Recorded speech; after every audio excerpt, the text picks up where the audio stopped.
Moja kati ya taarifa ambayo pia imeshika gumzo katika siku za hivi karibuni au katika wiki hii ni taarifa kuhusu Marekani chini ya Donald Trump kusitisha misaada ya kijeshi huko nchini Ukraine, ambako pia ambacho kimesubiriwa zaidi ni kuona nini Trump atafanya kuelekea Moscow au dhidi ya Urusi.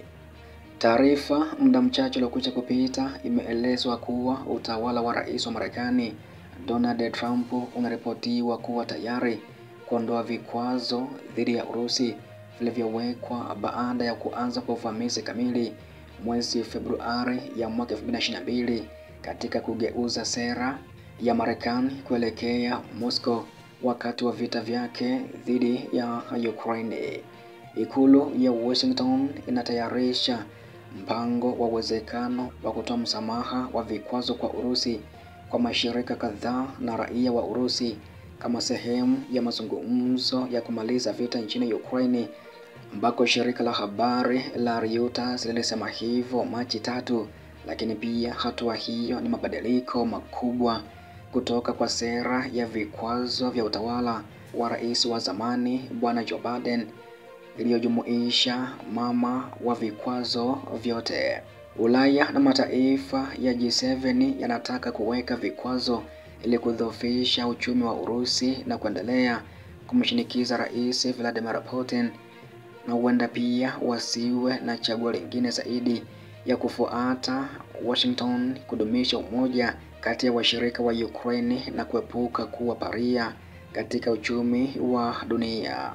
Fursa kubwa za kuongeza mapato kwa Urusi bado zinahusishwa na biashara iliyounganishwa na Europa na Ulaya inaweza kusimama haraka juu ya hilo, lakini kwa haraka sana Ulaya ingejikuta ikiwa imetengwa. Aliyesema hayo Tom Kitinge ambaye ni mkurugenzi wa kituo cha fedha na usalama katika taasisi ya huduma ya kifalme ya Umoja wa Kifalme maarufu kama Rusi.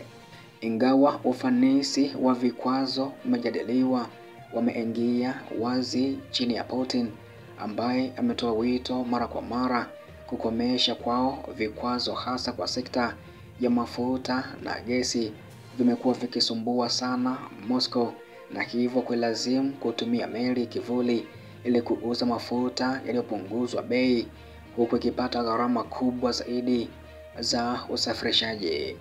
Kufikia sasa Ulaya haijasema ikiwa itaweka vikwazo mahali pake au la. Kamishna wa vikwazo wa Kyiv anayefahamika kama Vladislav Vilasiuki alitoa wito kwa washirika wa Europa kujitolea kuwekea vikwazo kwa muda unaohitajika.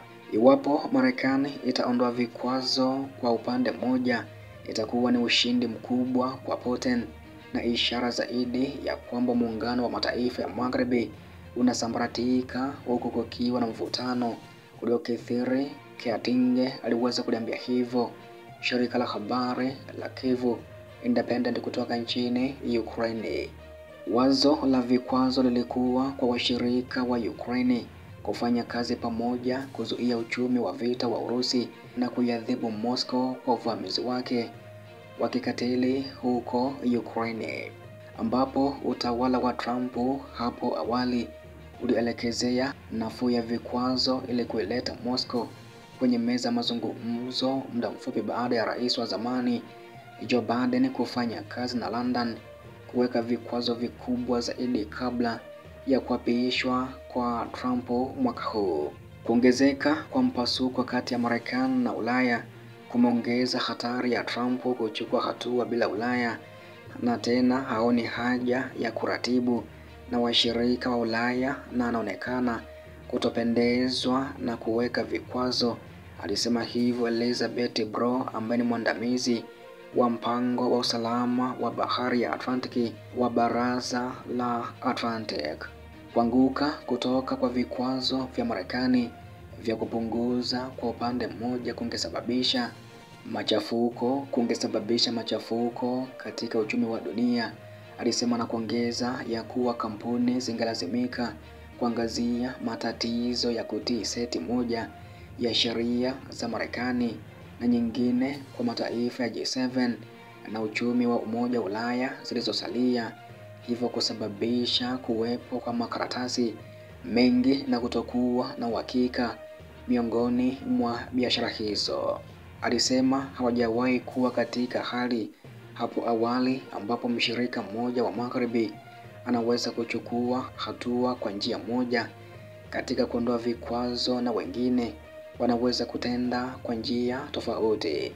Marekani na Urusi hazikuwa washirika muhimu wa kibiashara, huku biashara ya kabla ya vita jumla ya dola bilioni 6.4 katika bidhaa kutoka Urusi na dola bilioni 29.7 katika mauzo ya nje ya Marekani mwaka 2021.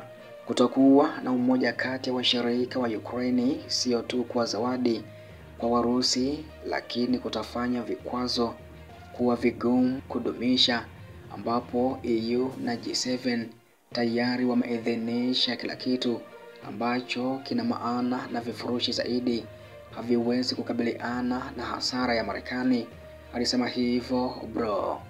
Nchi za Ulaya zitakabiliwa na mtanziko wa kimaadili wa kulegeza vikwazo ili kukuza uchumi wa Ulaya na kuendelea na makampuni ya Marekani au kushikamana na bunduki zao kumwadhibu Putin, ambapo Brussels na London zitapata ugumu wa kuondoa vikwazo kwa vile zinasisitiza kwamba Urusi inapaswa kutimiza masharti kama vile kufidia Kyiv na kuheshimu uadilifu wa eneo la Ukraine.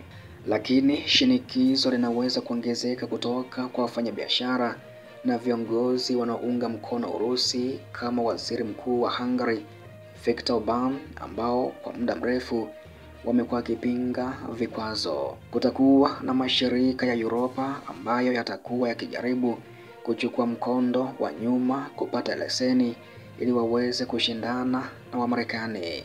Keitinge pia aliweza kubainisha hivyo. Ikiwa Umoja wa Ulaya au EU itaondoa vikwazo, itakuwa ni ongezeko kubwa kwa uchumi wa Urusi, ambako Moscow na Brussels zilikuwa washirika wakuu wa kibiashara kabla ya vita, na biashara ilifikia euro bilioni 257.5 mwaka 2021, ikijumuisha zaidi ya 60% ya mafuta yaliyoingizwa kutoka Urusi kwenda EU, mfuasi mkubwa zaidi wa pesa nchini Urusi. Swali linabaki ikiwa Putin ataruhusu biashara za Europa kuingia tena Urusi. Iwapo pia Marekani itapunguza vikwazo kwa upande mmoja, Putin atakuwa na uwezo wa kugeuka na kudai zaidi kutoka Ulaya ili kupata nafasi kwenye soko lake, alisema hivyo Keitinge. Huo ungekuwa ushindi mkubwa kwa Putin kwa sababu kimsingi angekuwa akiitenga Ulaya na kufanya biashara na Wamarekani. Pia Trump anaweza kuondoa baadhi ya vikwazo kwa kutikisa mkono, huku wengine watalazimika kupitia Congress. Huku kiongozi huyo wa Marekani Donald Trump akianzisha mazungumzo yake mwenyewe na Urusi, pia kuna uwezekano wa kuwa msamaha wa vikwazo ukawa sehemu ya kupunguzwa kwa makubaliano na Moscow. Kwani kufuatia mkutano na waziri wa mambo ya nje wa Urusi Sergei Lavrov mwezi uliopita, utawala wa Trump uliunga mkono kwa sauti fursa za kiuchumi na Urusi baada ya vita.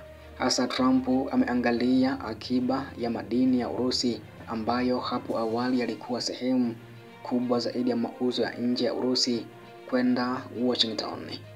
Kuondoa vikwazo dhidi ya Urusi kungeruhusu kujenga upya uchumi wake, kuimarisha mfumo wake wa vita na kushambulia tena Ukraine. Na iwapo Trump atafanya mazungumzo ya kurahisisha vikwazo kwa Urusi, anahitaji kuhakikisha usalama wa Ukraine, alisema hivyo Yulia Zizikina, mwanasheria mkuu wa Razom kwa Ukraine, shirika lisilo la faida. Bila wao itakuwa mkakati mbaya, aliweza kusema hivyo. Trump pia ana uwezekano wa kutengua vikwazo ambavyo vitanufaisha wafanyabiashara wa Marekani kwa kusema ya kuwa vinafanya kazi kinyume na maslahi ya wakazi wa Marekani.